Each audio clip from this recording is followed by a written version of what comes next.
Hey everybody, it's Steven from Asian Boss. You know, our mission to bridge social and cultural gaps between Asia and the West can be exhausting at times. It takes a lot of grinding and hustling, and we tend to suffer a lot of emotional damage in the process. So we really needed to talk to somebody who understands and truly embodies the very definition of emotional damage. Emotional damage! Stephen He is a content creator, an actor, and now, thanks to his super funny sketches about his Asian dad, a walking meme. So what's it like to be elevated to a meme status, and how did that all come about in the first place? This is a conversation with Stephen He. Stephen He, thanks for joining us today. Hello. Thank you so much for having me. It's been exciting. I can't wait for this. We've been trying to get together for like weeks now, and finally, you guys are having me on. I appreciate it. You know, every time I meet another Stephen, although the name is spelled a little bit differently, it's always a pleasure. Yeah, and I know that sometimes people confuse you with Nigel, Uncle Roger as well, but I guess we do look kind of different here. So hilarious. Yeah, I don't think I look like him at all. But I went to his show just a few days ago, and he has a joke about that in the show, in his performance. And the night I was there, he did the joke, and he was like, "Stephen He is right there, guys, everybody." So the whole stadium swarmed me right afterwards. It was a lot of fun, though. I really enjoyed that. do you get that a lot nowadays, that when you are out in public or even at shows, even as a guest to somebody else's show, you become the main guy? I wouldn't become the main guy in another creator's performance, especially not Nigel. But out in public, just in general, yes, I do. And this is one thing that surprises me, actually. I am popular in places that I don't think I'm popular, that I wouldn't expect it. Like mainland China, which is impossible because China cannot access anything I have ever made. China cannot access YouTube, they cannot access TikTok.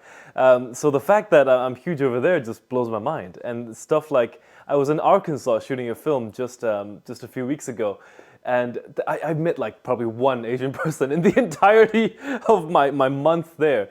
But I got recognized more than even New York. Like white kids would come up to me, black kids would come up to me. And the opposite of that is true as well. When I'm in Chinatown, nobody knows where I am. When I'm in Asian communities like Chinatown, K-Town, Elmhurst, Flushing in New York, nobody recognizes me. It's just very fascinating how that turned out. Or they know who you are, but they're shy about it, as Asians tend to be. They just kind of oh yeah, I know that guy, but you don't really come up to you. Yeah, maybe. Yes, you're right. Maybe because we're kind of reserved and we don't like to bother other people. I know I'm certainly the same. And I live in an actor's neighborhood. I live in Brooklyn Heights, which is it's a very rich actors kind of heritage.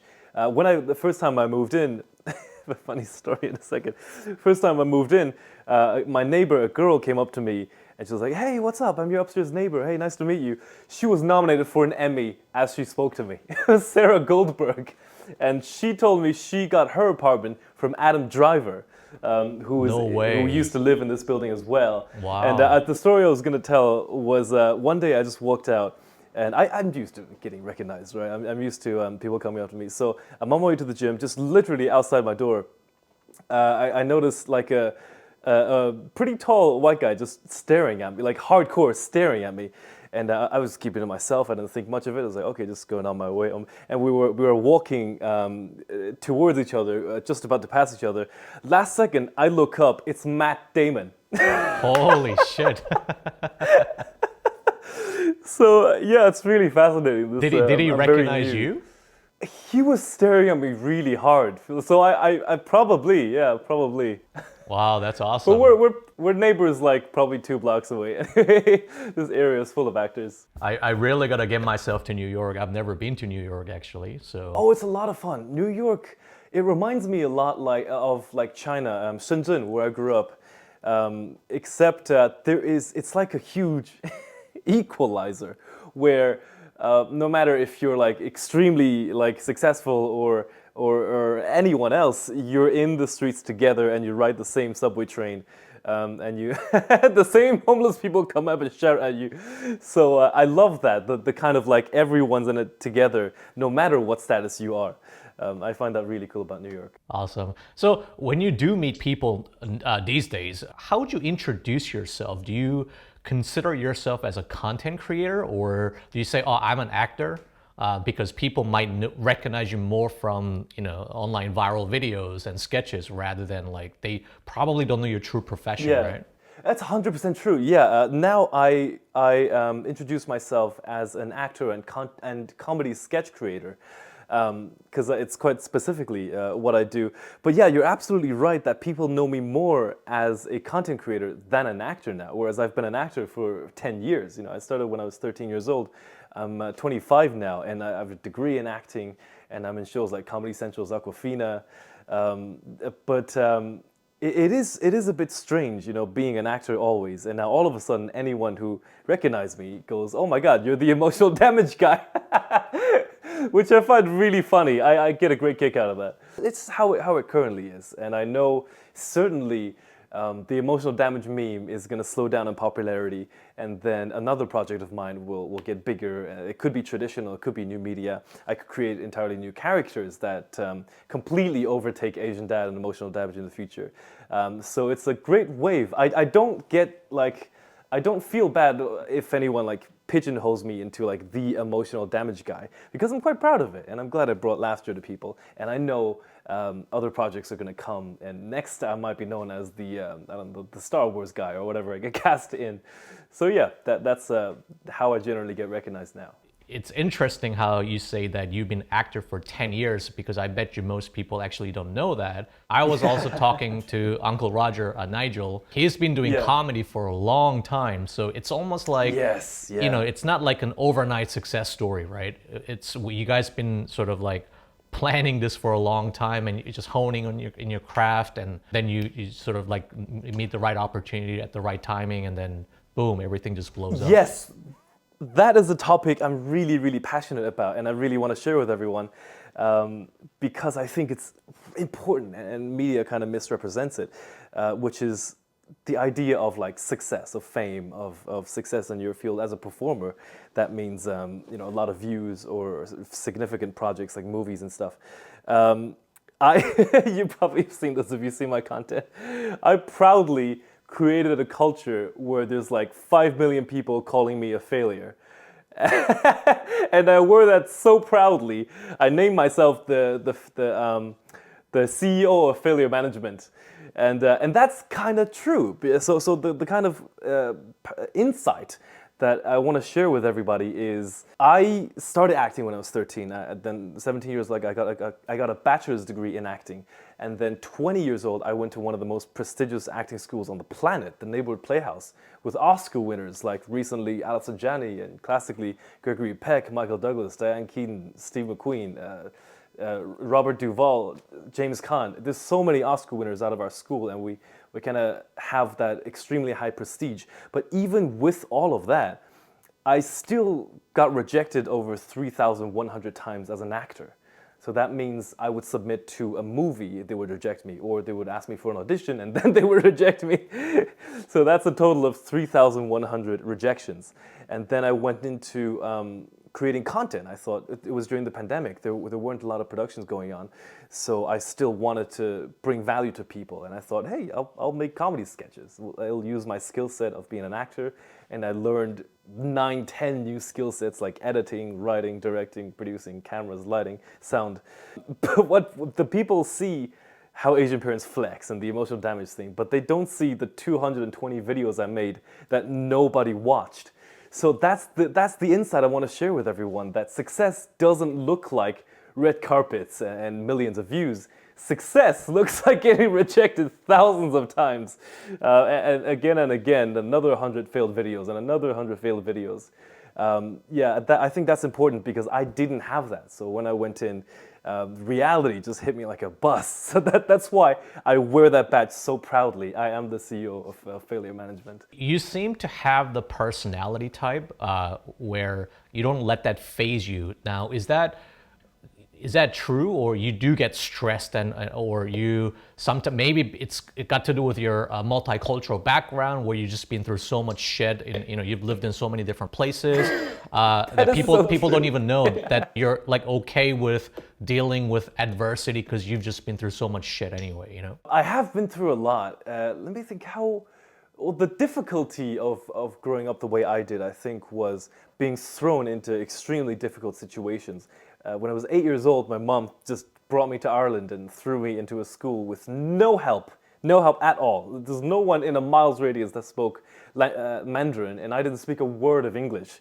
So, like, for the first year, I would just walk around staring at people dumbly because I didn't know what I was doing. I couldn't understand anything. So, yeah, I think because of the way my mom brought me up, that experience gave me a bit of a tough skin, a bit of a tough skin to deal with whatever situation I'm in. And regarding the rejection and the adversity, that's a bit of a different thing. It's not necessarily tough skin. It's more like a mathematical way I approach things, almost like a salesman.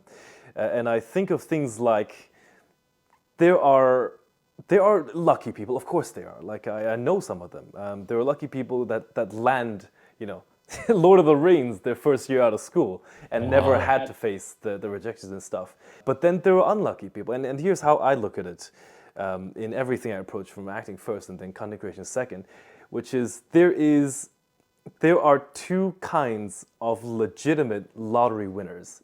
There's the lucky guy that won by chance, and then there's the unlucky guy that won by buying 1,000,000 tickets and losing 900,000 times. So that is me. That's how I like to approach things. I don't look at it like a task. Like if I try to do a new film, that's what I'm doing right now. I'm trying to get into producing more and put my own kind of writing mind and producing mind behind new projects. I don't go in expecting, oh my God, it's going to be a huge hit. I go in expecting it to be mediocre, and I'll do another one that gets rejected and nobody wants, and I'll do another one, and I'll do another 10. But when I do 20, maybe one of them will hit, and if it doesn't, that's totally fine. I'll fail another 20, and maybe another one will hit. So that's the mindset I bring to what I professionally do.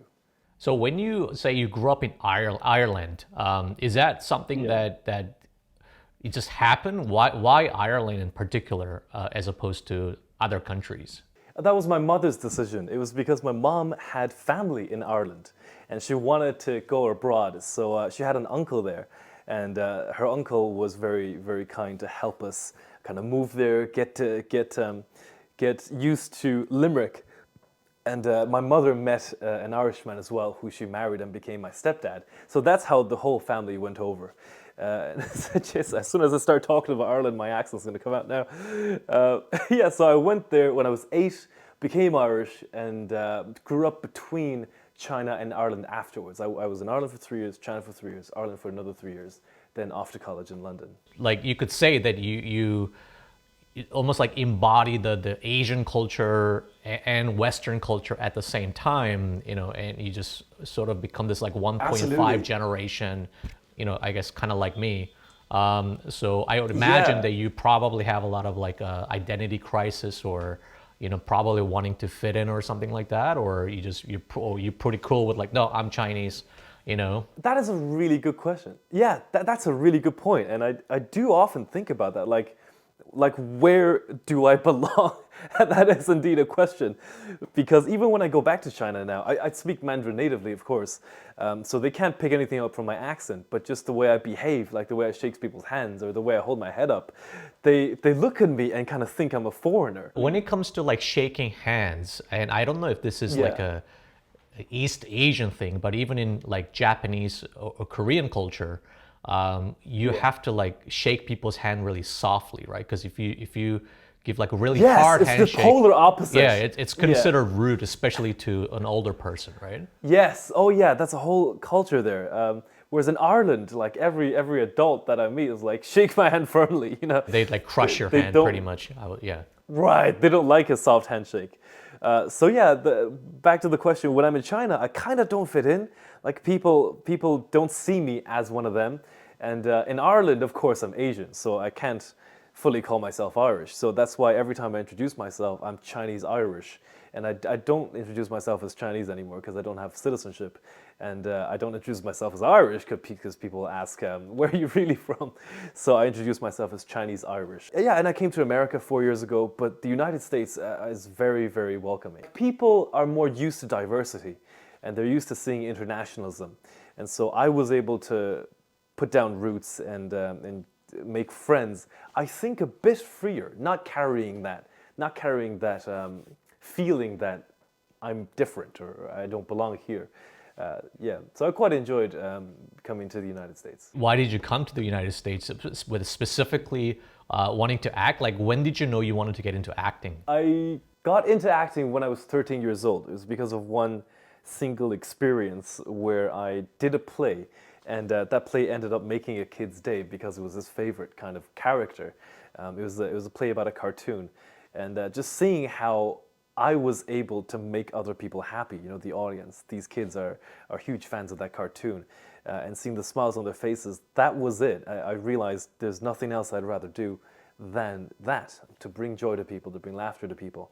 And entertainment as well. It doesn't have to be joyful. It could be suspenseful. It could be drama.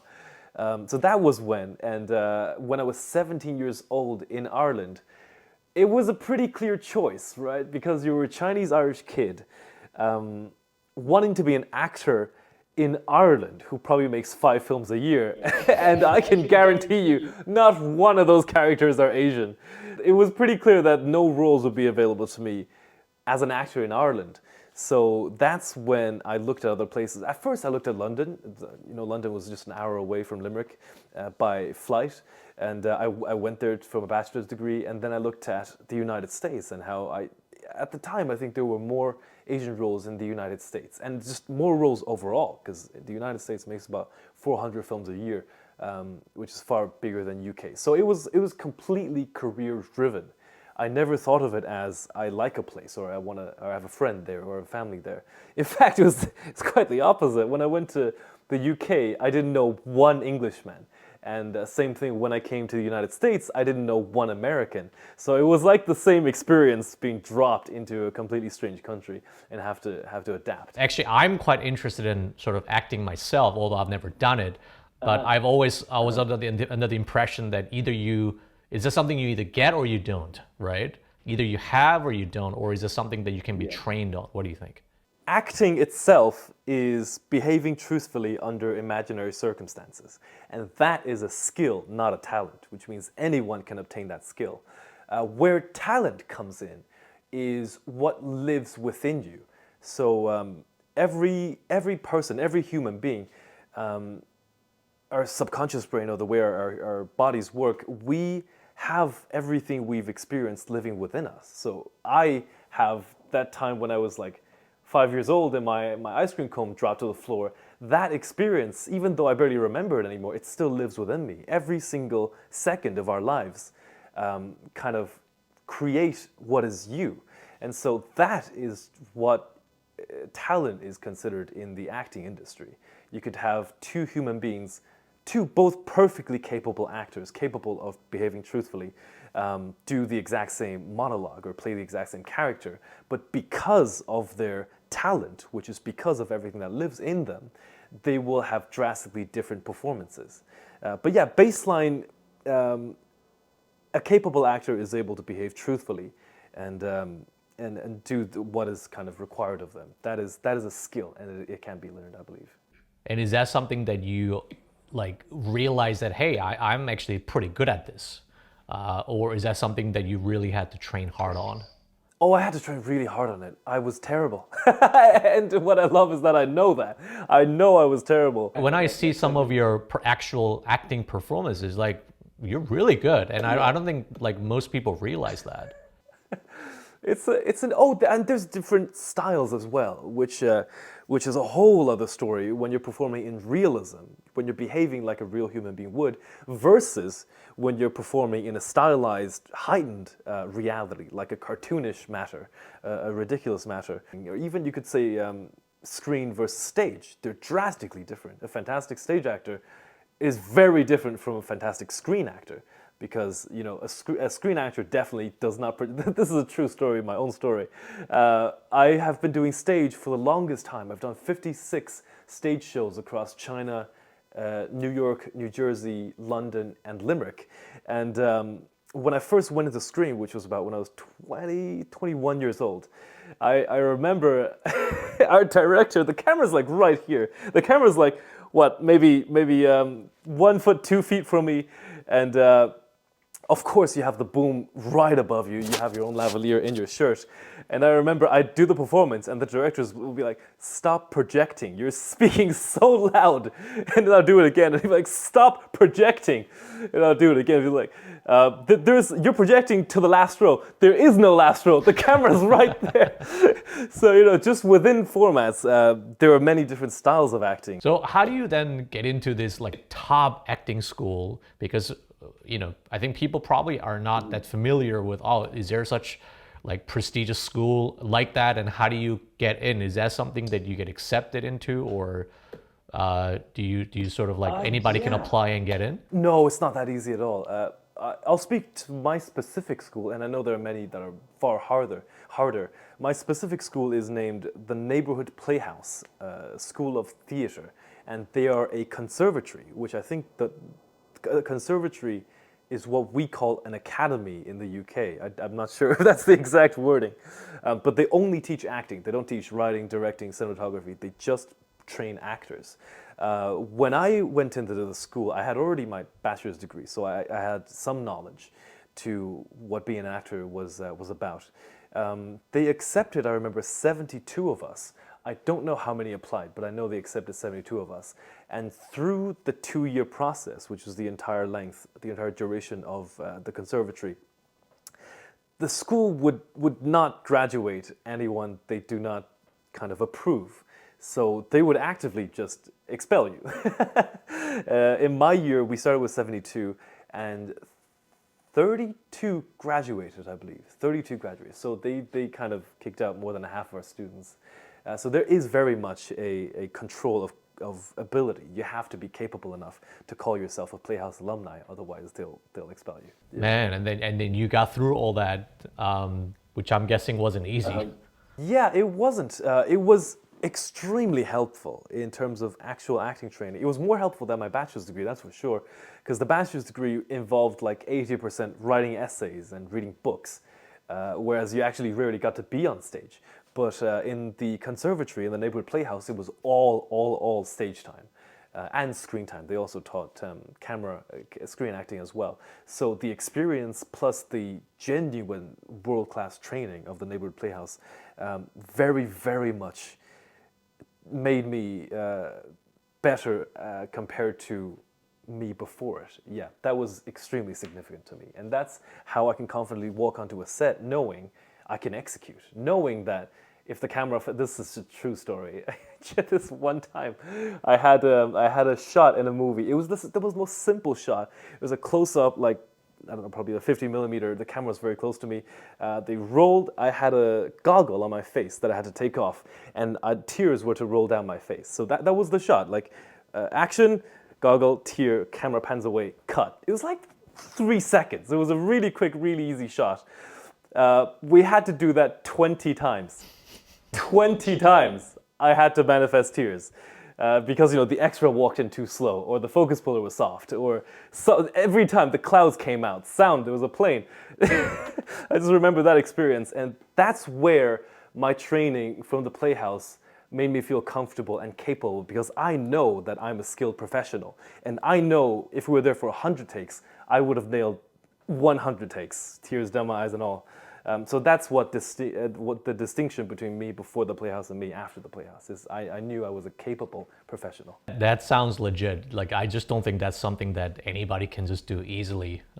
Even if you're trained, I don't know if you can do that. But yeah, that sounds crazy how you... Yeah, and that is also a skill. That is not a talent. It's a skill like a backflip. Anyone can learn that if you just do it 10,000 times. I guess at the time, you probably weren't thinking about, yeah, one day I'm gonna be this like, viral Asian dad with emotional damage. You're still sort of going through this whole, like serious acting phase. Oh, completely traditional. Yeah. And what would be like the most people's mindset there? Like even though they're like getting trained hard and yeah, this allows me to become like world class actors, but at the same time, you know that there aren't many opportunities available to all of them, right? That it is a very low probability game that they're playing. So how would you sort of like describe people's like overall mindset there? Are they thinking, yeah, you know what, after this I'm gonna be fine, or is like, oh yeah, I still have to, I don't know, go work at a restaurant or something? How does that work? That's like what my parents said to me for 5 years. Yes, they very much said the exact same thing. Like, not many people actually make it. You can never make money, that kind of stuff. 5 years. It took me 5 years to convince them to let me be an actor. Yeah, so you're absolutely right. It is. So what hit me really hard, the reality that hit me was your ability to land an acting job is far, far more important than your ability to act. Oh, interesting. That was a very difficult reality for me to accept because I had spent 5 years of my life and I spent a lot of money in training to become a capable actor. But those 3,000 rejections, slapped me in the face and told me that doesn't matter. It matters like 99% if you can land the job and 1% once you get on the job if you're capable.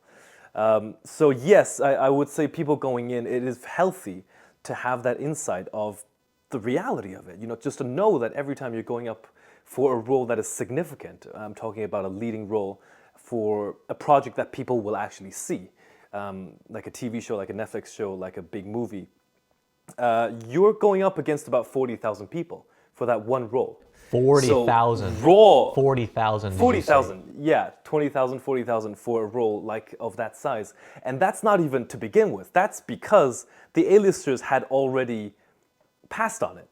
So if, for example, when I get an audition for like a Netflix leading character, I don't get that audition because they wanted to audition. I get that audition because Timothée Chalamet passed on it, because Stephen Yeun passed on it, Tom Holland passed on it, and then B-lister passed on it, and then C-lister passed on it, and we're left with the crumbs.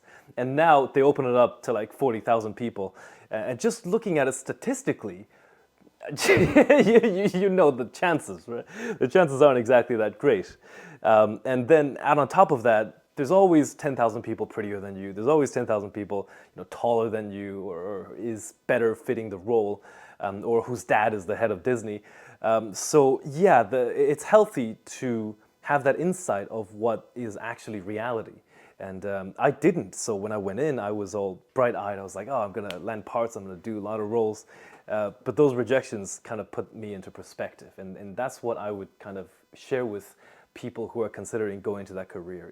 And here's a stat. I read this in an article once, and it's probably even worse than this based on my experience, which is 98% of actors never make a living. Wow. By make a living, they meant earn enough money to pay rent. They'll spend like 20 years auditioning, while at the same time waiting tables. Just give up after 20 years, because that is the statistics, and it's very true to the reality that I see around me. Every one of my acting friends, my school classmates. It sounds to me like your ability to land an acting gig, is it a Yes. pure luck thing? How could you stand out among like 40,000 people? Is there any ways to improve your odds? Like, is it just a matter of pure hustle, or what is it? There absolutely is a way to improve your odds. First of all, you begin with professionalism and capability to show in the audition that you're a capable actor. That puts you ahead of maybe half of them. And if you perform extraordinarily well, that puts you ahead again. And if you're a likable person, the casting director likes working with you. Even though, I don't know about that. Because not all the time does it even matter. Like, I'll tell you a story. I'll go up for like a co-star role for Netflix. I'll reveal this one. It's specifically for Netflix, this role. This happened about 2 years ago. Of course, I put in my hours learning my lines, creating my character, doing my prep. Then I put in 2 hours traveling to the location, the auditioning location. And I sit in the waiting room for half an hour, and then finally they call my name. So I go in. I'm in like a presentation area with lights, with cameras. the casting assistant welcomes me and says, hello, go ahead and stand there, that's your mark. The casting director is behind a desk, behind the cameras and everything. And I promise you, without a word of exaggeration, that casting director did not look up at me once in that entire audition. The entire audition. She did not look at me once. It was just the casting assistant who says, oh, there's your mark, go ahead and do the thing. And then she pressed the camera and she says, thank you very much. And then I leave. Not once did the casting directors look up. In that case, do you sort of know, like, yeah, no, this is not gonna work? Like this particular audition. Yes, but it could be because of reasons outside of my control. For example, they could have already cast the part. They could have already found someone that, like, we want this guy, or maybe the guy who was gonna do it dropped out and said he's gonna do it again, or there's a lot of reasons that do not relate to me. And I kind of know that. I'll go in and say, okay, so basically this is just a waste of our time. Fair enough, I'll do the formalities. You put me on your tape, who I don't think anyone will ever look at again. That has happened multiple times. But if you do that, a couple hundred times, you are going to meet people that are interested, that kind of get to know you. And you were asking about how to raise your chances. A lot of other things, like if you're enjoyable to work with. I got the Arkansas film from a DP that I had previously worked with who just liked me. So yeah, these attributes or things about you outside of your acting ability does make a difference. Yeah, I would say so. If you're someone that when you go on a set, everyone likes you and you execute brilliantly, you give a great performance, they'll hire you again. And maybe the director's other friend will need the same type, will need an Asian kid who is my age, my height, my type. They'll recommend it to them and recommend it to them. Yes, so that's how you kind of raise your chances. But in the end, your chances of getting to the A-list, that is a little too difficult to quantify. Like you can't say, I'm going to do this and do this and do this, and then get to Oscar level or the top of the line level. That's still kind of 1 in a million. Do you think that now situations could be a little bit different? Not just referring to you specifically, but because these days everybody's like capable of promoting themselves through their own YouTube channel or Instagram, stories, reels, or whatever. They once they build a following, then it almost like adds to your portfolio, or does that actually work against you? I'll answer that question from two perspectives. One is, does it help you as an actor? And two is, does it help you as a filmmaker? As an actor, in my experience, I'm afraid not. I'm afraid not at all. It's backfired big time. There is, at the moment, in the traditional industry, in film, TV, stage, there's a stigma, there's a prejudice against people with followings. And fair enough, I understand that. Of course, there are plenty of influencers who cannot act as an actor professionally, who cannot perform the duties of a capable actor. Yeah, of course that exists, but I can. So when I go into a casting room, when they learn of I have 10 million followers, they do get the sense of, oh, you're unprofessional, you're not an actor, you're an influencer. And that is quite annoying. So I have been facing that. Hopefully other places are better. I hope LA's better. I've heard from friends that LA casting directors actually appreciate a person with a following, which makes a lot of sense. You still get that prejudice just because you have like 10 million followers and like 3 billion views. They actually just hold it against you right away. Yes, that's me. That's my experience. I do hope different for others, and I do hope different for myself in the future too. But so that's the direction of, does it help you as an actor? Does it help you as a filmmaker? That's a whole other story. And that's something I'm very, very excited about, because what's effectively happened now with YouTube, TikTok, Instagram, Snapchat, Facebook is the art of filmmaking, and there's many scale of filmmaking, goes from just a video I made on my iPhone to Inception. The scale of crafting audiovisual content, like a sketch or like a whole series or like a film, that art is getting decentralized.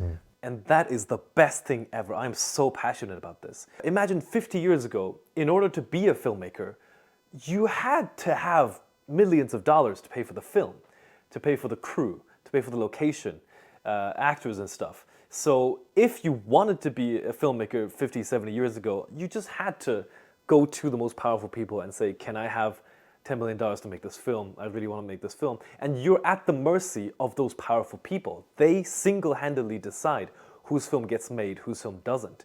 Whereas that power that they used to hold is now spread across to the entirety of humanity. It doesn't matter who you are now. You could be a 7-year-old with like an iPhone 3 in nowhere with no experience, no training, no connections, no money obviously, and you can reach 100 million people. That gets me so passionate. I love the fact that the power of filmmaking is in all of our hands now. It's now decentralized.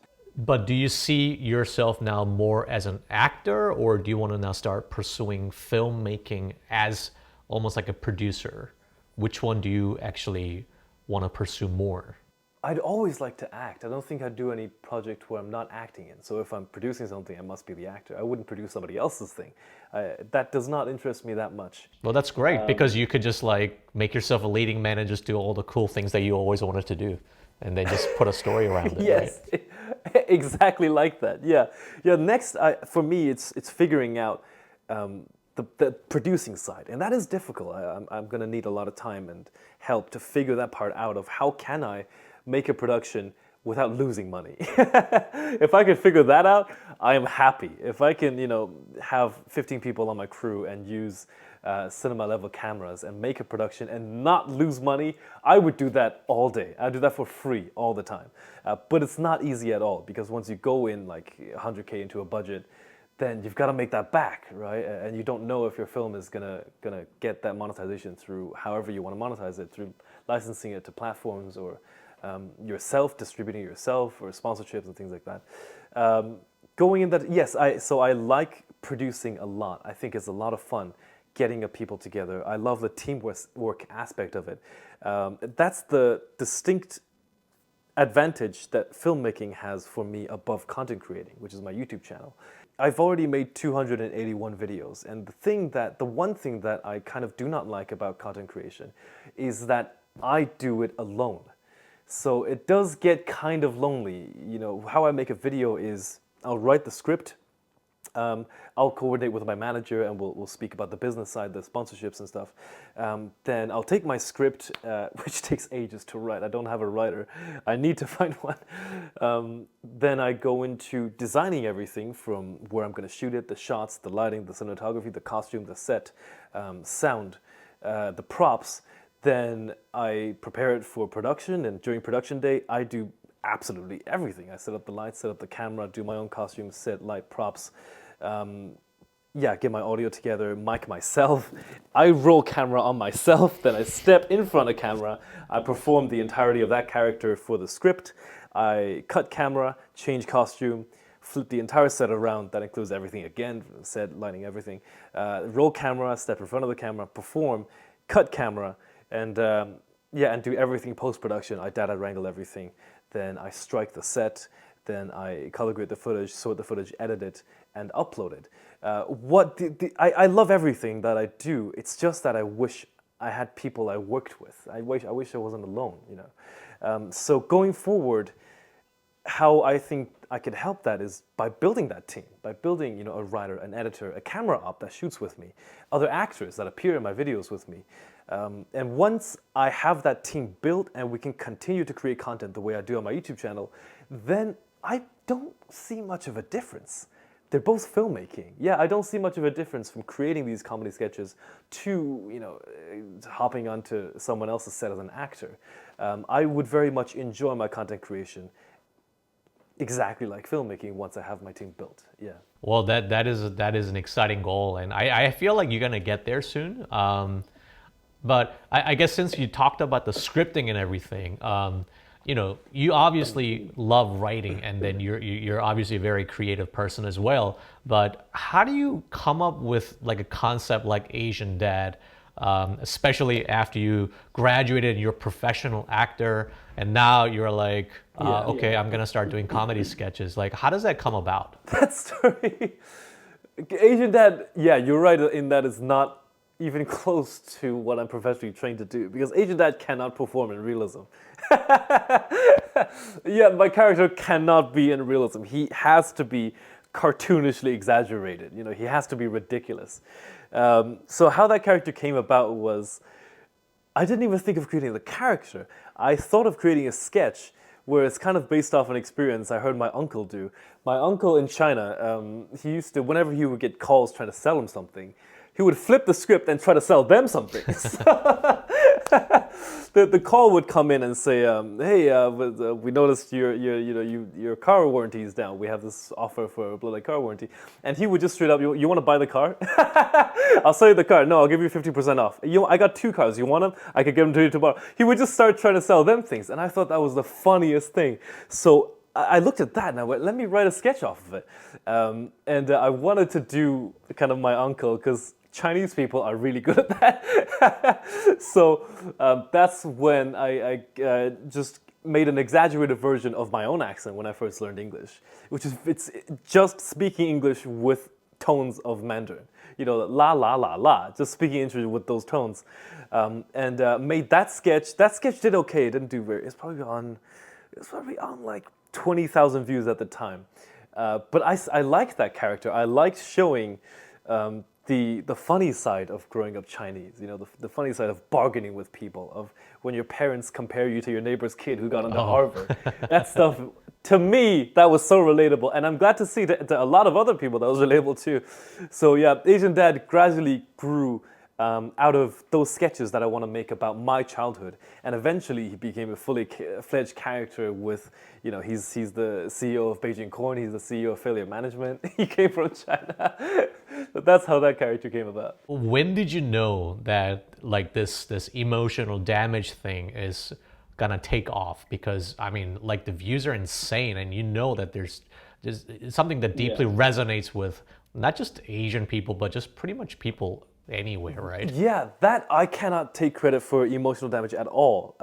All I did was make a sketch. But the creativity of the internet took that one clip and went nuts with it. And these are people that are far more creative than me, far more talented than me, kind of just using my clip to make content that is hilarious, that I watch and I think, my God, these are fantastic content, you know. So I can't take credit for that at all. And if you ask me like how one makes a meme or how one becomes a meme, wow, that is just, I don't believe any entity, even if you're Disney smashing $500 million into it, I don't believe any entity can produce a meme because it is the collective creativity of the internet. You did provide the right source material, so because it is funny. I mean, I watched it like 5 times, and it just cracks me. So because there's like so many different ways to suffer emotional damage, and so was that all from like your childhood experiences, or you just like, yeah, this sounds funny, and I'm gonna just like start adding to the list of you reminded me. There was another meme that served the exact same purpose as the one my emotional damage served, and this shows how like the meme is a vehicle for people to express their creativity, because this one comes and goes and the next one comes and goes. There was another meme, it was huge in the UK. It was that one there was a violation. Personally, I wouldn't have it. There was this clip, this singer, this rapper had made this music video, and in the music video he says this line, "That one there was a violation. Personally, I wouldn't have it." And that line was taken off and being made into a huge meme, exactly like emotional damage. And that just shows, like, the meme will be replaced. It's the creativity of the people, and it's just an absolute honor that I could become that vehicle for a couple of months, or I hope it goes longer than a couple of months, but we will see. How has your life changed though once because that's rarefied air, right? Where you almost like become instantly recognizable pretty much by everybody. Like, how does your life change? I don't know, for example, does that help you with your dating life, for example? Oh, I don't date. I've had a girlfriend for the last 3 years, and that's not, I don't have any experience in the dating world. But is she happy about it? She's thrilled about it. Yeah, she kind of enjoys shooting certain videos with me and just watch the channel grow. She has no interest herself in becoming a YouTuber or creating content, but she watches from the sidelines and she has a great laugh. Oh, on the street, yes, I get recognized significantly more from. I might have gotten recognized before Emotional Damage, probably like twice, 3 times a week. Yeah, about twice, 3 times a week, and now it's like 5 times a day. If I'm out, there are people that are coming up to me. That is cool. And professionally, it opened up certain opportunities in producing for myself. It put me in front of like people who would have previously never seen me, like much more experienced producers or directors or other actors. And that was cool. That resulted in new relationships forming, new networking. I made friends with a lot of people that previously I wouldn't have access to. And hopefully, we don't know yet, but I would like to build other productions with them, and and go and create a bigger works together. Do you ever have concerns that like, as amazing as this like Asian dad character and all these like viral videos are like going fantastic at the moment, but do you sort of worry that it just might come to an end and people just sort of get sort of sick of it, and is that why you need to kind of work on a new character or something like that? It's actually the opposite. I've run out of things to write about. I've written 56 Asian dad sketches, but everyone keeps wanting more. So I'm in the position where like, oh my God, what else do I joke about? I've joked about, being cheap. I've joked about bargaining. I've joked about calling your son a failure. Yeah, so it's the opposite. But I see your point. Yes, absolutely. There's going to be a time where the character is like overdone and people are getting tired of it. And that doesn't scare me at all because it's going to be back to the exact same road, the treadmill, as I've been on. So in my mind, I will absolutely deliver. If the audience want to see him, I will deliver. And we'll do that maybe for 6 months, maybe for another year, and then people will get tired of him.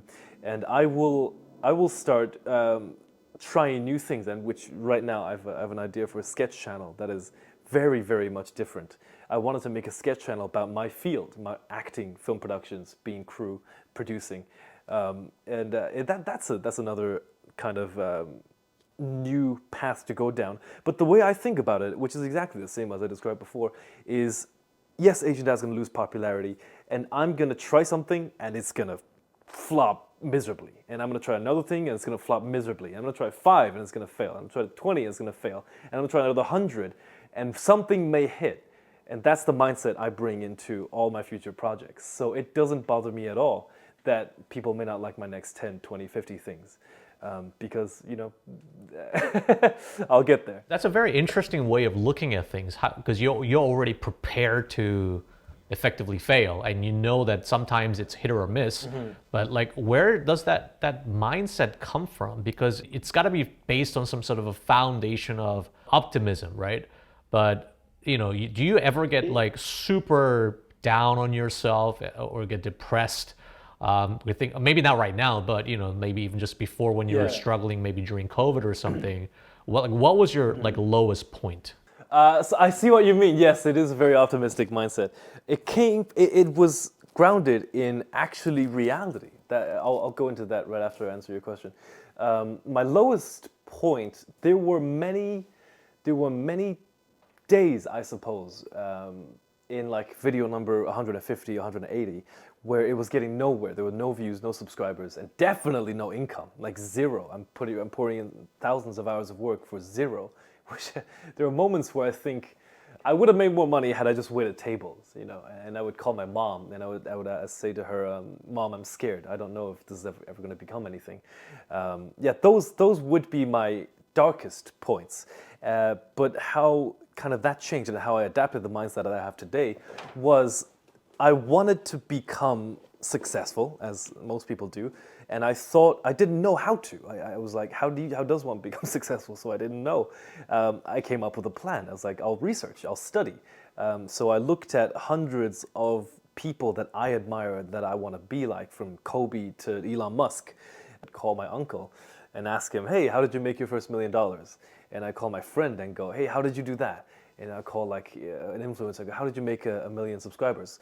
And it was from those studying kind of sessions that I learned it's kind of media misrepresents success. We think of Elon Musk's, we think of him richest man, Tesla, SpaceX, but we don't think of his huge failures, his companies that absolutely went bankrupt, and the amount of times he did things that just did not work out.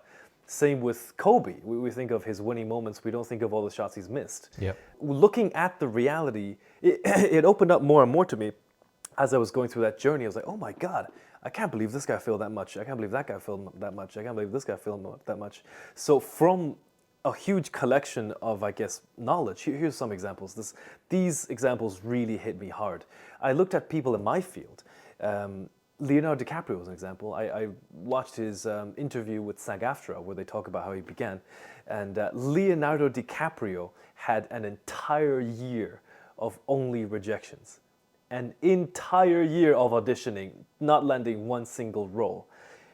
But when we look at Leo, we think of his Oscar, right? Yeah. We don't think of that. I had gotten that insight into, wow, it turns out it's not just me, but all successful people fail hundreds of times and thousands of times. So that's when I adapted the mindset that I currently have. At the same time, there's this reality, and you gotta survive somehow. So how do you support yourself? Yeah. Like, do you just go work a random job or something? I have waitered. Yes, I must admit, I hated it. I hated it so much.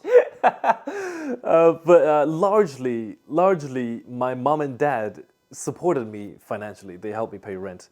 So they gave me effectively my hours back. They gave me those 4,000 hours a year that I could afford to smash into creating content with zero income and zero progress. It was them. They gave me those hours, and I very, very much appreciate that. Yeah, I mean, you should just go back to the same restaurant that you used to wait tables at. Yeah. And just walk in and go, emotional damage. I think that would be nice. You should film that. You should actually make a content out of that. I guess now that you seem to have like a lot of things that you're working on, and I'm pretty sure you're working on a lot of stuff, but people will probably just see your face on like, all these like streaming OTT platforms one day, or like a feature films or something like that. Like, what are your core values? Do you feel like you want to be famous? Is that something that you aim for, or is it a sense of like growth or security? Everybody has a different set of values, right? Yeah, to me, the entire existence is about bringing value to people. That's why I am alive. That's what I want to do with my time. I want to bring value to people. And that could mean a lot of things, and I'd imagine it would pivot over the years. But right now, that means bringing laughter to people, bringing entertainment. But I could absolutely see in the future it could pivot to, I'll bring charity to people, or I'll help youngsters like myself, go about their career, or whatever value I bring to people. That is the one thing that is the reason behind everything I do. Speaking of bringing laughter to people, and I think that like obviously the world is a huge place, and in every culture humor translates differently, right? So why do you think that your sense of humor, it's almost like universal in a sense that it makes like mainland Chinese people laugh as much as people who speak English?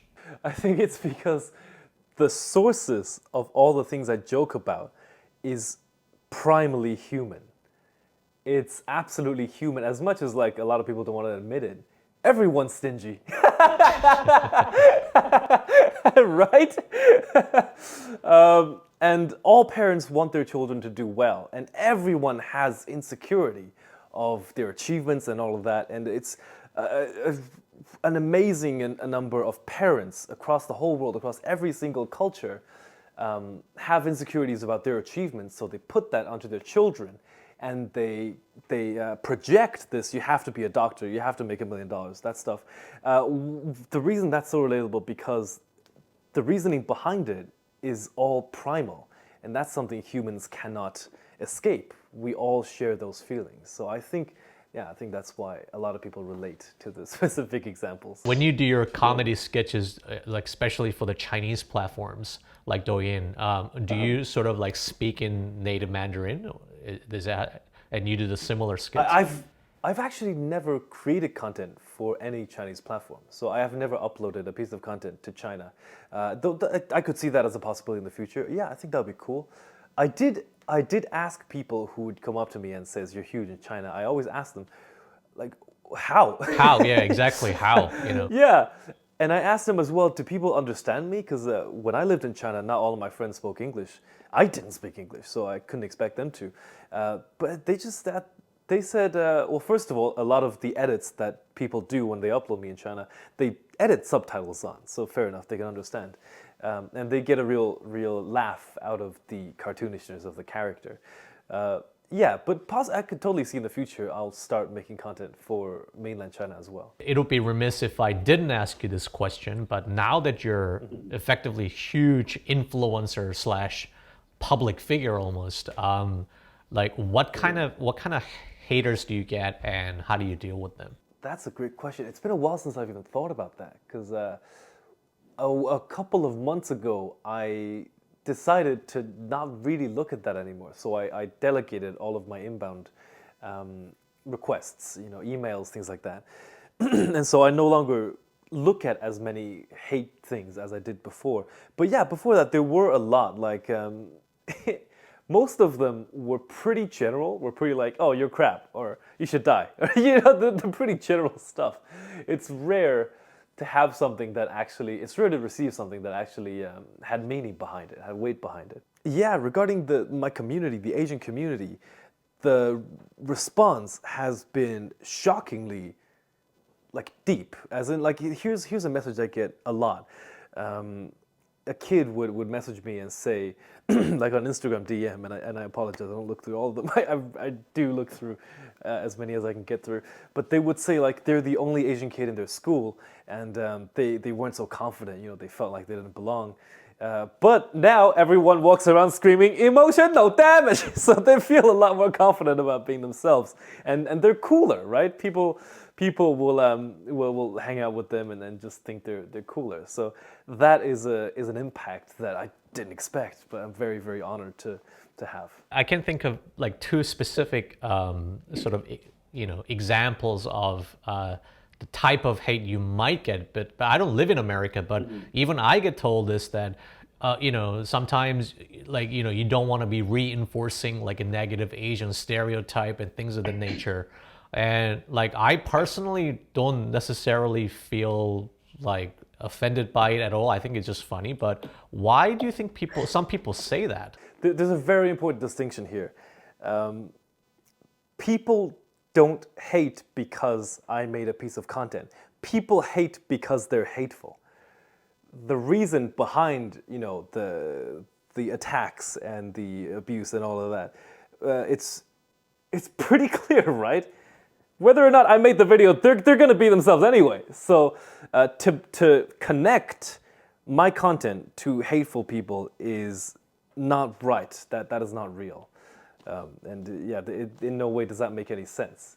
So no, I don't think it has anything to do with, especially negative stereotypes. I don't see any negative stereotypes. I guess to them, just the very fact that you speak in like Chinese accent itself is somehow offensive, which I don't see that. But it's a weird one. That I cannot speak for the United States because I only came to the United States 4 years ago. So I must respect what Chinese people here have gone through, which I'm not fully educated on. But absolutely, I respect everything they went through. But it's a little, don't tell me how to be Chinese, you know what I mean? If you do anything with respect and with intent that is positive, then there should absolutely not be any negativity there. Like, for example, I worked really hard on this American accent, and I do it out of great respect and admiration for the United States. That's not offensive, right? There's no way you can argue there's any negativity there. So I think, to me, intent is the most important thing. Number one is intent, whether you're aiming to lift people up, or even when I'm satirizing, even when I'm writing comedy out of my own dad, there's no negativity at all. Intent first, and the second is do not connect two things that are absolutely not related. My content and hateful people are absolutely not related. They're hateful because that's what they do, not because I made a video. Yeah, yeah. I think the part you mentioned about intent is actually quite important because, for example, just because our intention is to bridge like social and cultural gaps between Asia and the West in our own way, which is more of like a journalistic way, people will obviously attribute a lot of like intent. It's like, oh, you guys are like, pro CCP, or no, you're a secret, like, funded by Bill Gates. Like, which is it? Choose your side, right? So because we get like accused of absolutely everything.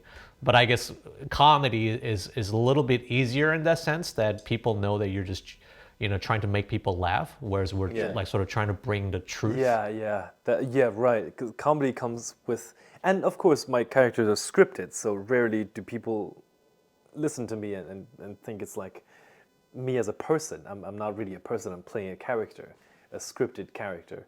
Whereas, you guys work in quite a different kind of form. What are your plans from now? I know that, like, is there anything that you can share in terms of anything you want to promote that you're working on, that you're at liberty to share? Going forward, I will try better to balance content creation and traditional, me as an actor and producer. And I think the key to that is buying back more of my hours with building a team, if I have a writer and I've had an editor and a camera op who can help me with setup and stuff like that, then I could buy back maybe, 5-6 hours of my time per video, and that will enable me to do first more videos and better videos, but secondly also go in different directions, like create that new channel that I've been planning, or go into more producing. Traditionally there are a few things I'm quite excited about. We just wrapped a film that's for television. That'll be distributed on television June or July, I've been told. It'll be released on television, and it's one of my first times playing a romantic lead. So coming out of like the type and not doing necessarily comedy, though it's not drama. It's pretty lighthearted, but it's a romantic lead, and I had a great fun playing that. The next, you'll see me on a few other traditional projects, from streaming platforms to not cinemas yet. I look forward to getting my first cinema role. Especially a lot of young people do recognize you from your YouTube videos as a content creator. Do you have any particular advice for them? I know you at the beginning said that you've got to be comfortable with failures. Oh, so much. Like whatever you want to say to I guess as a word of encouragement. This is like the most Asian answer I could give. My answer is study. Study. So look at least a few hundred channels that you admire, that you want to be like. Look at their videos, look at their thumbnails, their titles, their posting schedule. Go into their videos.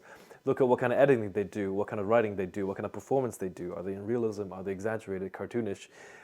Look at how they engage people, how they retain people. And once you've looked at even just 200, once you've looked at 200 channels, you will have quite a good idea of this works, this doesn't. So that will save you hundreds of failed videos. And I think it'll give you a huge advantage over a lot of people. So that's my advice, to study. And what if they have, I guess, reasons or excuses like, oh, I don't have money, I don't have time, I don't know anybody, I don't even know how to, people have all these excuses, right? Although to them it might feel legitimate. Well, if you make excuses in anything, nothing's ever going to work out. It doesn't matter if you're trying to be a content creator or you're just trying to, I try to go to the gym and I make excuses and we can see how fat I am. So that is not specific to content creation. Anyone that makes excuses in any matter will not succeed in that matter. I guess if you do make excuses about content creation specifically, then perhaps you're not passionate enough about content creation, and you can find something that you're truly passionate about. Like you might try You might try skateboarding and you'd be like, oh my God, this is the coolest thing ever.